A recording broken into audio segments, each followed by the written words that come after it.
আজি বিহপুৰা শিৱ মন্দিৰ টাউন শিৱ মন্দিৰত হোৱা মানে বিহপুৰা থানা হোৱাতে একেই কথা হ'ল। পদূলি মানে মাজত এটা ৰাস্তা অকল তেজপুৰ ৰাস্তাটো মানে হাৰ্ডলি 11 মিটাৰ হ'ব ৰাস্তা। আজি যোৱা ৰাতি যিটো চুৰি কাৰ্য হ'ল থানা একো গম নাপালে আৰু আজি ৰাতিপুৱা গৈ আমি মন্দিৰ কমিটি জনাই অহাৰ পিছতো প্ৰশাসনৰ পৰা কোনো নাই যে আহি তদন্ত কৰিব কিবা কি মানে কি ক'ম এইটো মানে কিমান এটা গেপিং হৈ আছে। আজি চুৰি কাৰ্য হোৱা হৈছে কালী মন্দিৰত হৈছে আজি 4 দিন আগত বিহপুৰা এতিয়া টাউন শিৱ মন্দিৰত হ'ল কোনো নাই মানে প্ৰশাসনৰ যে দায়িত্ব বোলা বস্তু এতিয়া ৰাইজে এইটোতে আশংকাতে ভুগিছে যে কি হ'ব মানুহ ঘৰ এৰি থৈ যাব নে ক'ত কি থাকিব। এই অনুষ্ঠানত এতিয়ালৈকে কোনো সুবিধা হোৱা নাছিলে। দুৰ্ভাগ্যক্ৰমে যোৱাকালি ৰাতি ইয়াত তলা ভাঙি সোমাই দুষ্কৃতি গাড়ীয়ে চোৰে প্ৰায় 14-15 হাজাৰ টকা মানে ডনেশ্যন বক্সৰ পৰা লৈ যায় আৰু বাকী আলমাৰি এইবিলাক কিছুমান ক্ষতিগ্ৰস্ত কৰি থৈ যায়। এই মন্দিৰ বিহপুৰীয়া থানাৰ একেবাৰে দুৱাৰমুখত বুলি ক'ব পাৰি, একেবাৰে দুৱাৰমুখতে সন্মুখতে। তথাপিতো চোৰে এনেকৈ কৰিবলৈ সাহস যেতিয়া কৰিছে এইটো বৰ ডাঙৰ কথা। গতিকে এইটো পৰ্যায়ত চোৰৰ ইয়াত অবাধ গতি বিহপুৰীয়া অঞ্চলত প্ৰায় চলিছে। গতিকে এইটো কেনেকৈ নিৰাময় হয় সেইটো ব্যৱস্থা গ্ৰহণ চৰকাৰ ফালৰ পৰা কৰিব লাগে আৰু বিহপুৰীয়া থানায়ো আমি তেনেকৈ তেখেতসকলক আমি কানুনে অনুৰোধ জনাইছোঁ যাতে এই চোৰ সম্পৰ্কত তেখেতসকলে কঠোৰ ব্যৱস্থা গ্ৰহণ কৰে। গতিকে আমি মন্দিৰ কমিটিৰ ফালৰ পৰা আমি বিহপুৰীয়া থানাক আমি কানুনে অনুৰোধ জনাইছোঁ যে চোৰৰ উপদ্ৰৱ যাতে বন্ধ হয় তেখেতসকলে বিহিত ব্যৱস্থা গ্ৰহণ কৰক।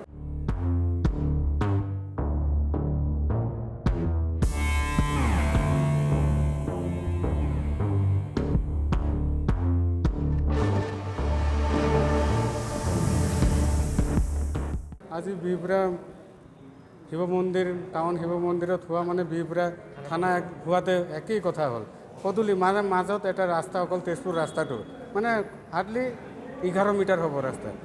আজি যোৱা ৰাতি যিটো চুৰি কাৰ্য হ'ল থানা একো গম নাপালে আৰু আজি ৰাতিপুৱা গৈ আমি মন্দিৰ কমিটি জনাই অহাৰ পিছতো প্ৰশাসনৰ পৰা কোনো নাই যে আহি তদন্ত কৰিব কিবা কি মানে কি ক'ম এইটো মানে কিমান এটা গেপিং হৈ আছে।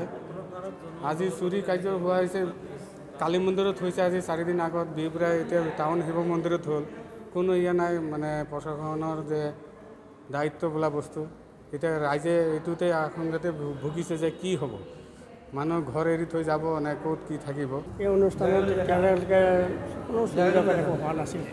দুৰ্ভাগ্যক্ৰমে যোৱাকালি ৰাতি ইয়াত তলা ভাঙি সোমাই দুষ্কৃতি গাড়ীয়ে চোৰে প্ৰায় 14-15 হাজাৰ টকা মানে ডনেশ্যন বক্সৰ পৰা লৈ যায় আৰু বাকী আলমাৰি এইবিলাক কিছুমান ক্ষতিগ্ৰস্ত কৰি থৈ যায়। এই মন্দিৰ বিহপুৰীয়া থানাৰ একেবাৰে দুৱাৰমুখত বুলি ক'ব পাৰি, একেবাৰে দুৱাৰমুখতে সন্মুখতে।